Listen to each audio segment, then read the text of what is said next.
दुनिया की सबसे तेज रफ्तार और 5वीं सबसे बड़ी अर्थव्यवस्था, विश्व स्तर के बुनियादी ढांचे, भारत की फिनटेक क्रांति की कहानी मेक इन इंडिया और स्टार्टअप इंडिया की सफलता की, आर्थिक जगत की सुर्खियां, आम आदमी के लिए क्या है मायने, शेयर बाजार और दूसरे फाइनेंशियल मार्केट्स के तमाम अपडेट्स, कारोबार जगत की बड़ी खबरों का सटीक और सरल विश्लेषण।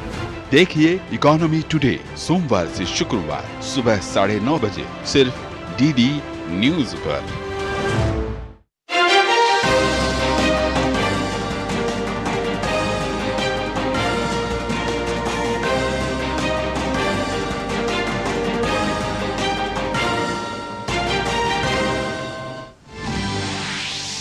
प्रधानमंत्री नरेंद्र मोदी ने गुजरात में सूरत एयरपोर्ट के नए एकीकृत टर्मिनल भवन को किया राष्ट्र को समर्पित। टर्मिनल भवन व्यस्त घंटों के दौरान 1200 डोमेस्टिक और 600 इंटरनेशनल पैसेंजर्स के लिए सुविधा देने में होगा सक्षम। एयरपोर्ट की क्षमता को बढ़ाकर 3000 यात्रियों तक करने की योजना।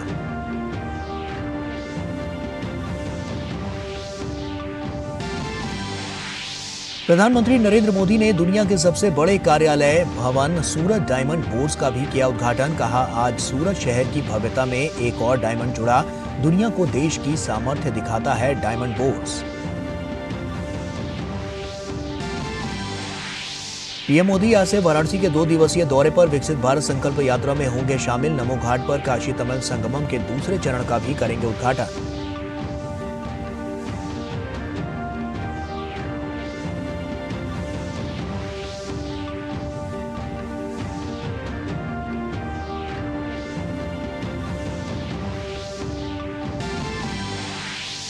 पीएम मोदी ने संसद की सुरक्षा में हुई चूक पर जताया दुख। कहा, घटना चिंताजनक। हिंदी दैनिक को दिए साक्षात्कार में बोले पीएम, मामले की गहराई में जाना जरूरी।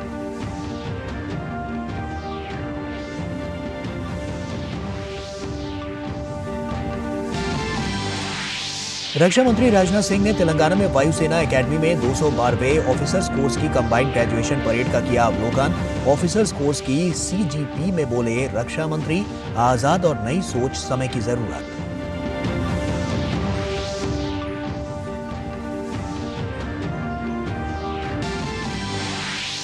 दक्षिण में तमिलनाडु और केरल में अलग अलग स्थानों पर सोमवार तक भारी बारिश जारी रहने की आशंका। उत्तर भारत के राज्यों में लगातार तापमान में गिरावट दर्ज।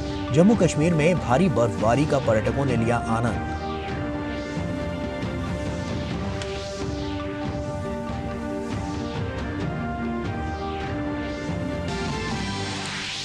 खेल की खबरों में भारत और दक्षिण अफ्रीका के बीच 3 वनडे मैचों की सीरीज का पहला मैच आज जोहान्सबर्ग के वॉन्डर्स में जीत के साथ सीरीज में बढ़त बनाने के उद्देश्य से उतरेगी टीम इंडिया। और खेलो इंडिया पैरा गेम्स के पहले संस्करण का आज समापन। 1 सप्ताह तक चले इन खेलों में युवा प्रतिभाओं ने दिखाया दम। सबसे अधिक पदक जीतकर हरियाणा शीर्ष पर।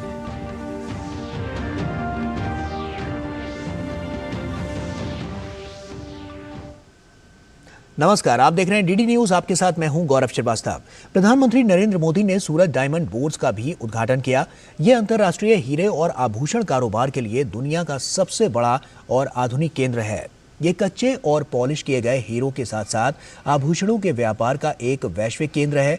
आयात निर्यात के लिए एक्सचेंज में अत्याधुनिक सीमा शुल्क निकासी गृह, खुदरा आभूषण व्यवसाय के लिए आभूषण मॉल और अंतर्राष्ट्रीय बैंकिंग और सुरक्षित वॉल्ट की सुविधा इसमें शामिल होगी। पीएम ने कहा कि आज सूरत शहर की भव्यता में एक और डायमंड जुड़ गया है।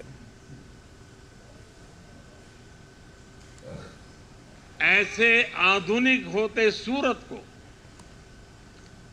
डायमंड बोर्ड्स के तौर पर इतनी बड़ी बिल्डिंग मिलना अपने आप में ऐतिहासिक है। आजकल आप सभी मोदी की गारंटी की चर्चा खूब सुनते होंगे। हाल के दिनों में जो चुनाव नतीजे आए उसके बाद ये चर्चा और बढ़ गई है।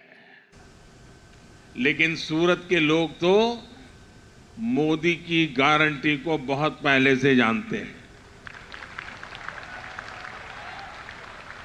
यहां के परिश्रमी लोगों ने मोदी की गारंटी को सच्चाई में बदलते देखा है और इसी गारंटी का उदाहरण ये सूरत डायमंड बुर्ज भी है। और वहीं पीएम ने सूरत एयरपोर्ट के नए टर्मिनल को सूरत के विकास की दिशा में अहम कदम बताया।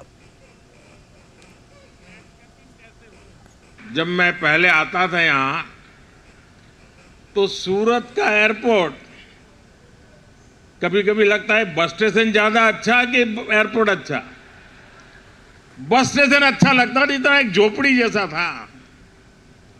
आज कहां से कहां पहुंच गए, ये सूरत का सामर्थ्य दिखाता है। सूरत से दुबई की फ्लाइट आज से शुरू हो रही है। बहुत जल्द हांगकांग के लिए भी फ्लाइट शुरू होगी। गुजरात में अब 3 इंटरनेशनल एयरपोर्ट हो गए हैं। इससे डायमंड के अलावा यहां की textile industry, tourism industry, education और स्किल सहित हर सेक्टर को लाभ होगा। और वहीं प्रधानमंत्री नरेंद्र मोदी ने गुजरात के सूरत में रोड शो किया। इस दौरान लोगों की भारी भीड़ उमड़ी। प्रधानमंत्री मोदी की एक झलक पाने के लिए बड़ी संख्या में लोग सड़कों पर मौजूद रहे। पीएम मोदी ने लोगों का गर्मजोशी के साथ अभिवादन किया। तस्वीरें आपके सामने हैं, आप देख सकते हैं किस तरह से लोग सड़क के किनारे प्रधानमंत्री की एक छवि पाने के लिए पहले से व्याकुल यहां पर खड़े थे। और जब प्रधानमंत्री उनके बीच वहां से पहुंचे, उस रोड से गुजरे, तो वहां पर जो लोग थे उन्होंने गर्मजोशी के साथ प्रधानमंत्री नरेंद्र मोदी का स्वागत किया। प्रधानमंत्री ने भी उनका अभिवादन स्वीकार किया। तो ऐसे में आप देख सकते हैं गुजरात को लेकर जो बड़े पैमाने पर, बड़े स्तर पर जो विकास का बुनियादी ढांचा है उसको और ज़्यादा विकसित करने की जो कवायद है वो और तेज़ गति से चलती हुई नज़र आ रही है। और इसी की बानगी ये तस्वीरें हैं जो साफ तौर पर आप देख सकते हैं कि किस तरह से अपने लोकप्रिय नेता को अपने बीच पाकर लोग किस तरह से उत्साहित और हर्षोल्लास से भरे नजर आए। और ऐसे में क्योंकि आज बहुत बड़ा दिन सूरत के लिए, सूरत वासियों के लिए, पूरे गुजरात के लिए, पूरे देश के लिए, क्योंकि सूरत से जो कनेक्टिविटी की शुरुआत की गई है डायमंड हब के रूप में जिसे सूरत को जाना जाता है, उस सूरत में एक मील का पत्थर और साबित होता हुआ नजर आया है। अब अंतर्राष्ट्रीय स्तर पर भी जैसा कि हम जानते हैं आयात और निर्यात एक चरम पर जहां पर है वो और ज़्यादा बढ़ता हुआ नज़र आ रहा है। और ये कदम मील का पत्थर साबित होगा इंटरनेशनल फोरम पे भारत के डेवलपमेंट को लेकर, क्योंकि जैसा कि 2047 तक का जो लक्ष्य प्रधानमंत्री नरेंद्र मोदी ने निर्धारित किया है, जो संकल्प प्रधानमंत्री नरेंद्र मोदी ने लिया है विकसित भारत को लेकर, वो कहीं ना कहीं साकार होता। उसमें एक कदम और आगे बढ़ते हुए ये छवि साफ तौर पर बहुत कुछ कहती है आने वाले कल के लिए, बेहतर भविष्य के लिए, मजबूत भारत के लिए, सशक्त भारत के लिए। और साफ तौर पर ये तस्वीरें उसी की बानगी है कि जब प्रधानमंत्री नरेंद्र मोदी पूरे देश का कद बढ़ाते हुए नजर आ रहे हैं और अंतर्राष्ट्रीय स्तर पर जिस तरह से जो भारत की छवि है वो लगातार बढ़ती हुई नजर आ रही है, उसमें मील का पत्थर आज का ये जो पूरी सौगात प्रधानमंत्री नरेंद्र मोदी के द्वारा दी गई है वो उसमें नजर आती हुई बहुत बड़ी एक भूमिका निभाती हुई नजर आ रही है। तो साफ तौर पर ये रोड शो जिसकी तस्वीरें हम आपको दिखा रहे हैं, प्रधानमंत्री जब वहाँ से गुजरे किस तरह से लोगों ने उनका वहाँ पर गर्मजोशी के साथ स्वागत किया, ये तस्वीरें उसी की बानगी हैं।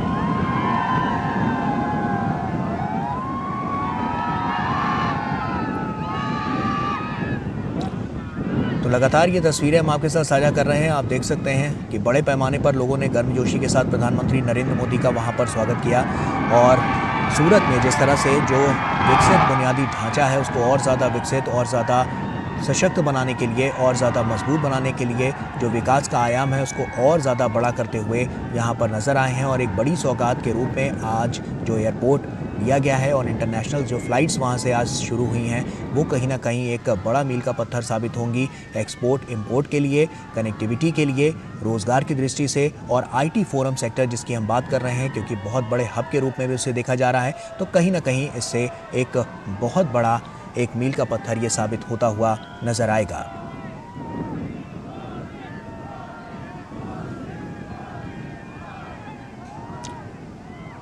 तो ये तस्वीरें हम आपके साथ साझा कर रहे हैं। आप देख सकते हैं प्रधानमंत्री नरेंद्र मोदी जब यहाँ से गुजरे तो गर्मजोशी के साथ लोगों ने उनका स्वागत किया और काफ़ी मजबूत जो स्तंभ प्रधानमंत्री नरेंद्र मोदी रखते हुए नजर आ रहे हैं, कहीं ना कहीं वो विकसित भारत की कड़ी में एक और कदम आगे बढ़ता हुआ ये भारत के बढ़ते हुए कदम है, जो बहुत कुछ कहते हैं आने वाले समय के लिए, क्योंकि अंतर्राष्ट्रीय स्तर पर जो भारत की पहचान है, जो भारत की छवि है, वो लगातार और बढ़ती और उभरती हुई नजर आ रही है।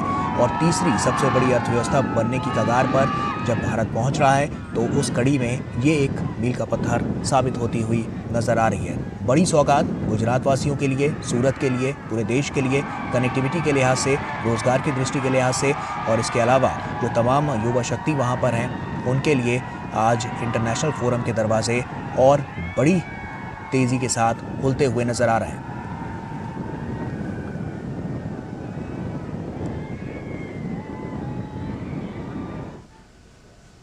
प्रधानमंत्री नरेंद्र मोदी आज ही वाराणसी के दौरे पर भी जाएंगे, जहां वे नमो घाट पर काशी तमिल संगमम 2023 का उद्घाटन करेंगे। एक भारत श्रेष्ठ भारत की इस अनोखी पहल को शिक्षा मंत्रालय द्वारा आयोजित किया जा रहा है। 15 दिनों तक चलने वाले इस कार्यक्रम का समापन 30 दिसंबर को अगस्त्य मुनि के जन्मदिन के अवसर पर होगा। वाराणसी के नमो घाट से हमारे संवाददाता अजय मिश्र की ये रिपोर्ट देखिए। धर्म, आध्यात्म और ज्ञान की नगरी काशी भगवान रामेश्वरम की धरती यानी तमिलनाडु से आने वाले अपने विशिष्ट अतिथियों के स्वागत के लिए पूरी तरह तैयार है। मौका है काशी तमिल संगमम के दूसरे संस्करण का। भारत सरकार का शिक्षा मंत्रालय इस आयोजन के लिए नोडल मंत्रालय है। IIT मद्रास और काशी हिंदू विश्वविद्यालय के संयुक्त प्रयास से ज्ञान के दो प्राचीन नगरों की महान संस्कृति को एक दूसरे के और करीब आने का मौका मिलेगा। इस बार का फोकस उसी काम को जो पिछले साल शुरू किया था उसको और आगे बढ़ाना है, और मुझे लगता है कि पिछले साल के अनुभव के हिसाब से इस बार और भी अच्छा आयोजन होगा। देखिए, हमारे देश की जो विविधता है, उस विविधता में दक्षिण के लोग उत्तर की तरफ, उत्तर के लोग दक्षिण की तरफ अगर जाते हैं, समझते हैं, समय व्यतीत करते हैं, तो ये एक बड़ी अच्छी बात होगी। इससे एक भारत श्रेष्ठ भारत की परिकल्पना को और मजबूती मिलेगी। वाराणसी में 17 दिसंबर से काशी तमिल संगमम का दूसरा संस्करण शुरू होगा। शिक्षा मंत्रालय के एक भारत श्रेष्ठ भारत कार्यक्रम का हिस्सा है काशी तमिल संगमम। दक्षिण भारत से करीब 1500 विशिष्ट अतिथि काशी तमिल संगमम का हिस्सा बनेंगे। काशी के नमो घाट पर होने वाले कार्यक्रम के लिए अब तक 42,000 से ज्यादा पंजीकरण हो चुके हैं। दक्षिण भारत के ये विशिष्ट अतिथि 7 विशेष संगमम ट्रेन से काशी पहुंच रहे हैं। 8 दिन के विशेष दौरे के लिए इन्हें 7 समूहों में बांटा गया है, जिनका नाम 7 नदियों पर है। गंगा, सिंधु, सरस्वती, यमुना, कावेरी, गोदावरी, नर्मदा समूह काशी यात्रा पर पहुंचेगा। काशी तमिल संगम जो है धार्मिक, आध्यात्मिक, सांस्कृतिक से ओतप्रोत यह संगमम, यह हमारे भारतीय सभ्यता और एकता को दर्शाने वाला है।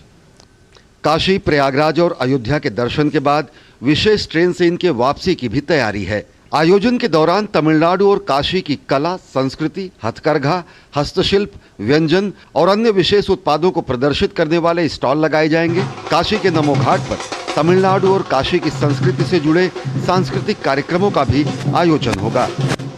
We are very happy to be here and we are very much happy to participate in this program.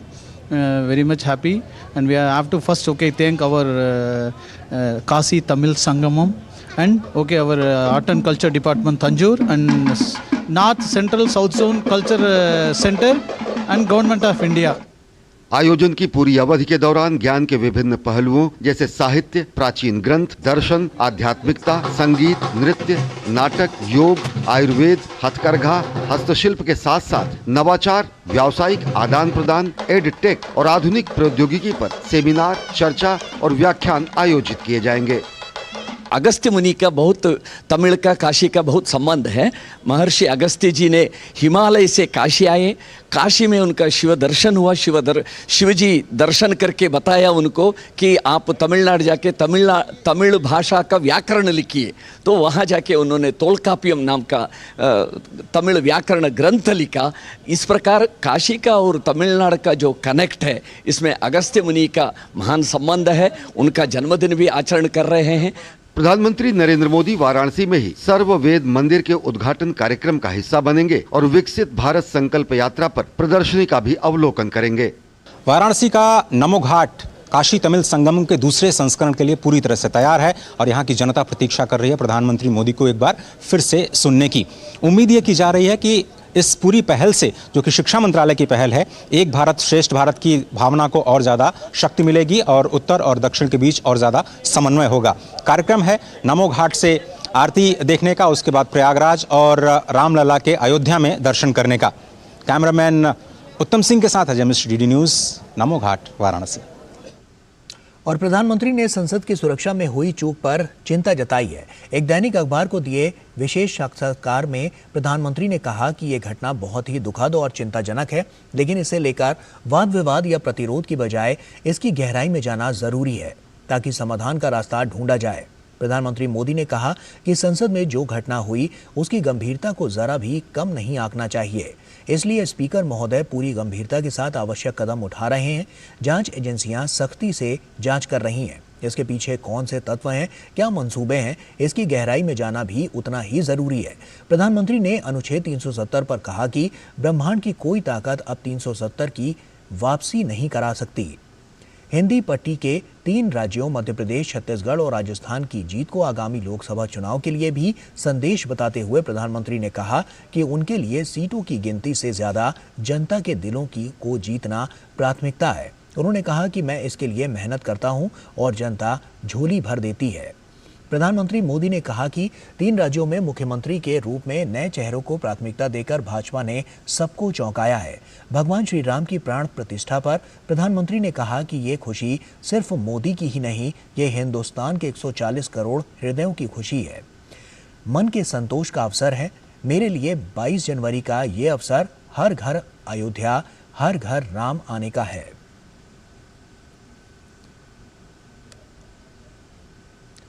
और साक्षात्कार में प्रधानमंत्री मोदी ने अपनी गारंटी के बारे में भी बताया। प्रधानमंत्री मोदी ने कहा कि गारंटी शब्द सिर्फ 3 अक्षरों तक सीमित नहीं है। सामान्य नागरिक के मन में गारंटी बोलते ही 4 प्रमुख मानदंड उभर कर सामने आते हैं। ये 4 मानदंड हैं: नीति, नियत, नेतृत्व और काम करने का ट्रैक रिकॉर्ड। प्रधानमंत्री ने कहा कि हमने पिछले 9 साल में गरीबों को 4 करोड़ घर बनाकर दिए हैं। साथ ही प्रधानमंत्री मोदी ने कहा कि मुफ्त राशन की योजना को अगले 5 सालों तक के लिए बढ़ाया गया है और ये मोदी की गारंटी है। इसके अलावा आज लोग प्रत्यक्ष देख रहे हैं कि रेलवे का कायाकल्प हो रहा है। उन्होंने कहा कि अब सरकार जनता के पास जा रही है, जिसका हक है वो उस तक पहुंच रहा है। और तेलंगाना में वायुसेना एकेडमी में 212वें ऑफिसर्स कोर्स की कंबाइंड ग्रेजुएशन परेड का आयोजन किया गया। रक्षा मंत्री राजनाथ सिंह ने परेड की समीक्षा की। रक्षा मंत्री ने स्नातक प्रशिक्षुओं को सम्मानित भी किया।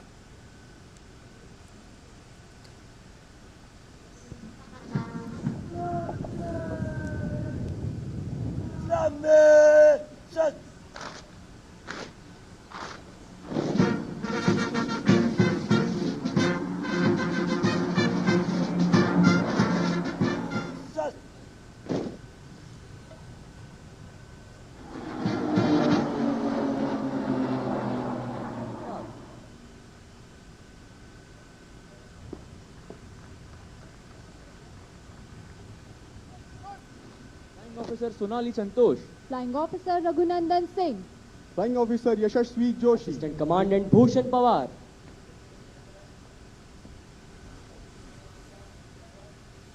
और रक्षा मंत्री राजनाथ सिंह ने नवाचार के महत्व पर जोर देते हुए कहा कि समय के हिसाब से नवाचार का लाना बेहद आवश्यक है। उन्होंने कहा कि नवाचार बदलती परिस्थितियों के अनुसार हमें तैयार करता है। आर्म्ड फोर्सेस में ट्रेडिशन बहुत ही महत्वपूर्ण होता है, क्योंकि यह टाइम टेस्टेड होती है। एक लंबे समय तक इसने यूजफुल पर्पज को सर्व किया होता है, इसलिए ट्रेडिशन को उचित महत्व देना यह भी अति आवश्यक है। केवल ट्रेडिशन को ही फॉलो करते रह गए तो हमारी व्यवस्था में जड़ता यानी ऑसिफिकेशन की स्थिति स्वाभाविक रूप से आ जाती है। ट्रेडिशन और इनोवेशन के बीच एक बैलेंस बेहद जरूरी है। यदि हम केवल ट्रेडिशन को फॉलो करते रहेंगे तो हमारी हालत उस डेड लेक की तरह हो जाएगी जिसके पानी से बदबू आने लगती है। और यदि हम नदी की तरह प्रवाहमान बने रहना चाहते हैं तो हमें ट्रेडिशन के साथ साथ इनोवेशन को भी लाना होगा। और वहीं बीजेपी के वरिष्ठ नेता और छत्तीसगढ़ के पूर्व मुख्यमंत्री डॉक्टर रमन सिंह ने छत्तीसगढ़ विधानसभा अध्यक्ष पद के लिए नामांकन दाखिल कर दिया है। इस मौके पर छत्तीसगढ़ के मुख्यमंत्री विष्णुदेव साय के अलावा पूर्व सीएम और कांग्रेस नेता भूपेश बघेल भी मौजूद रहे। इस मौके पर रमन सिंह ने कहा कि उनकी बेहतर ढंग से विधानसभा का संचालन हो और सदन में सारे मुद्दे राज्य के हित के लिए उठें।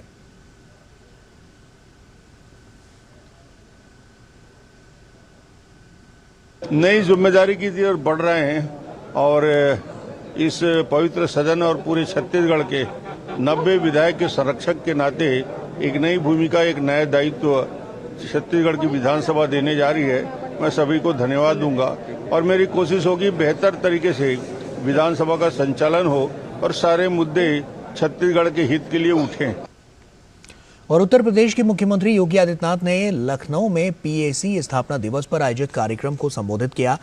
योगी आदित्यनाथ ने 2001 में संसद पर हुए हमले में उत्तर प्रदेश पीएसी के जवानों के पराक्रम का जिक्र करते हुए कहा कि पीएसी जवानों के पराक्रम के कारण हमले को निष्फल करने में सफलता प्राप्त हुई थी। जब देश की संसद में हमला हुआ था सन 2001 में, उस समय उत्तर प्रदेश पीएसी के जवानों के पराक्रम के कारण उस हमले को निष्फल करने में सफलता प्राप्त हुई थी। उन सभी हमलावरों को उन बहादुर जवानों ने अपने शौर्य और पराक्रम से मार गिरा करके उनके मंसूबों पर पानी फेरने का काम किया था। केरल के राज्यपाल आरिफ मोहम्मद खान ने मुख्यमंत्री पिनराई विजयन पर बड़ा आरोप लगाया है। केरल के राज्यपाल ने कहा है कि कालीकट विश्वविद्यालय पहुंचने पर स्टूडेंट्स फेडरेशन ऑफ इंडिया यानी एसएफआई का विरोध प्रदर्शन केरल के मुख्यमंत्री पिनराई विजयन द्वारा प्रायोजित था, क्योंकि मुख्यमंत्री पिनराई विजयन वित्तीय संकट से ध्यान भटकाना चाहते हैं। राज्यपाल ने कहा कि वो किसी से नहीं डरेंगे।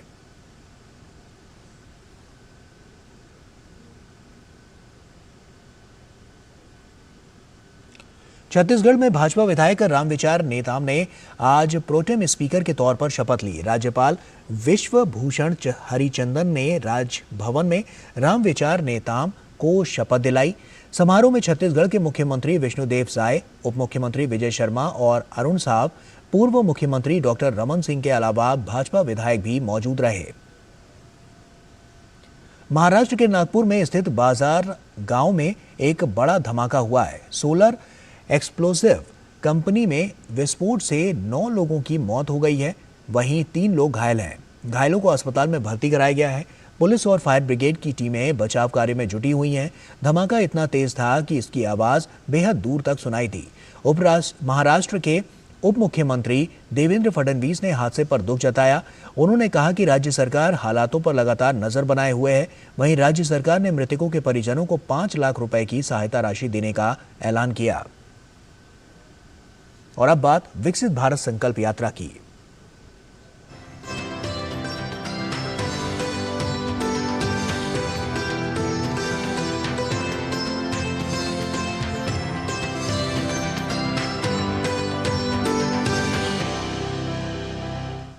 विकसित भारत संकल्प यात्रा के लिए प्रधानमंत्री जिस कटिंग मेमोरियल स्कूल में स्टॉलों का अवलोकन करेंगे और लाभार्थियों से संवाद करेंगे, इसकी तैयारियों के बारे में डीडी न्यूज से वाराणसी के मंडलायुक्त कौशल राज शर्मा ने जानकारी दी।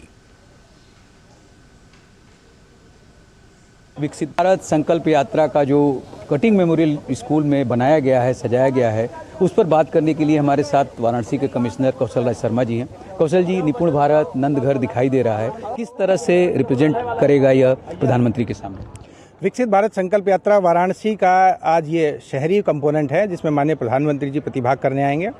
ये माननीय प्रधानमंत्री जी का खुद का संसदीय क्षेत्र है और वो यहाँ के सबसे बड़े जनप्रतिनिधि हैं। आज वो इस विकसित भारत यात्रा में जितने भी एप्लीकेंट्स आएंगे उनकी तरफ से होस्ट का काम करेंगे कि वो इस बेनिफिट को देने के लिए स्वयं सामने आए हैं।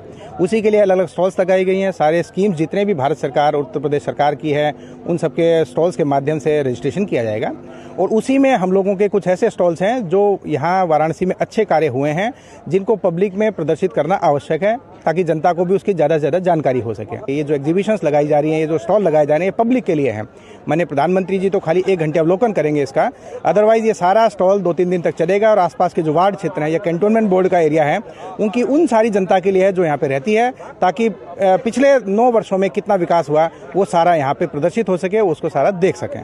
आप जो पीछे नंद घर देख रहे हैं, यहाँ पर जो वाराणसी के जो ग्रामीण क्षेत्र हैं, ग्राम पंचायत हैं, उनमें लगभग सभी गांवों में नंद घर बनाए जा चुके हैं। और ये निपुण भारत, जिसमें कि एक योजना है नई शिक्षा नीति के तहत कि जो छोटे बच्चे हैं उनको क्या सीखना है, किस तरह से सीखना है, हिंदी आनी चाहिए, इंग्लिश आनी चाहिए, जिसमें 5वीं तक के बच्चों को हिंदी बोलना आना चाहिए, हिंदी पढ़ना आना चाहिए और वो जोड़ घटाना गुणा भाग सीख सकते हैं। उसका ही प्रदर्शन है इस विकसित भारत संकल्प यात्रा का जो ये वेन्यू है, cutting memorial school. Camera person Sumit के साथ doctor Harikesh Bahadur Singh Gautam, DD news Varanasi. और T20 सीरीज 1-1 से ड्रॉ होने के बाद अब भारत और दक्षिण अफ्रीका के बीच आज से 3 मैचों की वनडे सीरीज खेली जाएगी। वहीं इस मैच में दक्षिण अफ्रीका ने टॉस जीतकर पहले बल्लेबाजी करने का फैसला किया है। ताज़ा समाचार मिलने तक दक्षिण अफ्रीका ने 2 विकेट के नुकसान पर 10 रन बना लिए हैं। और इसी के साथ फिलहाल इस बुलेटिन में इतना ही। हमें दीजिए इजाजत। नमस्कार।